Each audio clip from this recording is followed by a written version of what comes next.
Hi guys, welcome to my channel.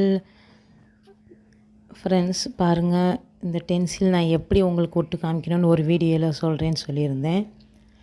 இது பாருங்கள், இந்த மாதிரி தான் முதல்ல கட் பண்ணிக்கணும். நிறைய பேர் என்ன தப்பு செய்கிறாங்கன்னா, கட் பண்ணாமல் அப்படி அப்படியே எடுத்து கையில் ஒட்டுறாங்க. அது அவ்வளோ ப்ராப்பராக வராது. இது மாதிரி நம்மளுக்கு எந்த ஷேஃப் எப்படின்னு முதல்ல சின்ன சின்னதாக கட் பண்ணி எடுத்துக்கணும்.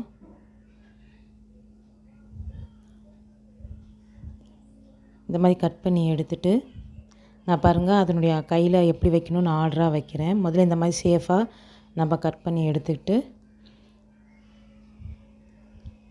அதுக்கப்புறம் தான் நம்ம கையில் ஒட்டணும். பாருங்கள், இந்த மாதிரி மெதுவாக பிரிக்கணும். ஏன்னா அது வந்து மெல்லிஸாக இருக்கும். நிறைய பேர் வந்து கொஞ்சம் வேகமாக எடுக்கிறேன்னு அந்த டிசைன்லாம் கொஞ்சம் பிச்சிடுவாங்க, இல்லாட்டி மாற்றிடுவாங்க. அதனால தான் அது சரியாக வர மாட்டேங்குது. ஆனால் இந்த ஸ்டென்சில் பொறுத்த வரைக்கும் எல்லாமே பர்ஃபெக்டாக அவ்வளோ சூப்பராக இருக்குது. நான் உங்களுக்கு ஒட்டி எவ்வளோ